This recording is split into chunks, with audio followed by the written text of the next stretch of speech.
Hi friend, তো দেখতেই পাচ্ছ সকালবেলা দুজন মিলে রেডি হয়ে নিয়ে বেরিয়ে গেছি, কারণ আজ হলো জামাই ষষ্ঠী। তো আজ আমরা যাচ্ছি জামাই ষষ্ঠীর জন্য আমার বাড়ি, কারণ এটা আমাদের দ্বিতীয় জামাই ষষ্ঠী বলে কথা। সকল বাঙালিদের কাছে এটা একটা বিশেষ দিন। মেয়ে ও জামাইয়ের মঙ্গল কামনায় শাশুড়ি মায়েরা এই ব্রত পালন করে থাকে।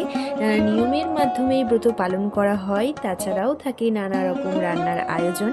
তো আজ আমাদের জামাই ষষ্ঠী কেমন কাটলো চলো তোমাদের সাথে শেয়ার করে নিই। তো দেখো, বলতে বলতেই আমরা এখন বাড়ি পৌঁছে গেছি। তো বাড়ি আসার পর মা এখন আশীর্বাদের জন্য সব কিছু সাজিয়ে নিয়েছিল, সাথে সকালের জল খাবারও রেডি করে দিয়েছিল। তো প্রথমেই মা তার জামাইকে বরণ করে ফোঁটা দিল। তো মা যে পুজো দিয়েছিল তার প্রসাদটাও একটু খাইয়ে দিল ওকে। তো এরপর মা তার জামাইকে আর জামাই তার শাশুড়িকে উপহার দিয়ে দিল। তো সব কিছুর পর দুপুরবেলা জামাইয়ের জন্য ছিল ইলাহি আয়োজন। তো মেনুতে কি কি ছিল চলো দেখে নেওয়া যাক।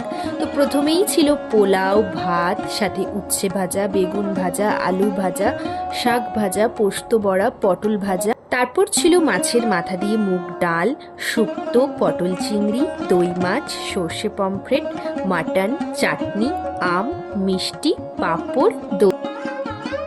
তো সুন্দরভাবে থালা সাজিয়ে জামাইকে এখন খেতে দিয়ে দিয়েছি। তো চলো, ওর এখন পেট পুজো করার পালা।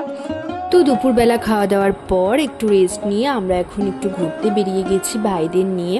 তো বন্য অপরূপ সৌন্দর্যে ভরা পথ দিয়ে আমরা এখন যাচ্ছি রসকুণ্ডুর বাবার মন্দির। প্রাচীন এই মন্দির, যেখানে মাটির একটু নিচে স্বয়ম্ভু মহাদেব বিরাজ করে। পাশেই একই ধাঁচের নতুন সাজে তৈরি কালী মন্দিরও রয়েছে। মন্দির চত্বর সুবিশাল জায়গা জুড়ে, ছোটোখাটো আরও কিছু মূর্তি রয়েছে চত্বর জুড়ে। অনেক ছোটবেলায় এই মন্দিরে এসেছিলাম, তো অনেকদিন পর এখানে আসতে পেরে বেশ ভালো লাগছে। এখানে কিছুক্ষণ থাকার পর আমরা চলে গিয়েছিলাম চন্দ্রকোনার ডিগলি নামে একটি জায়গায়, ডিগলি এয়ারপোর্ট।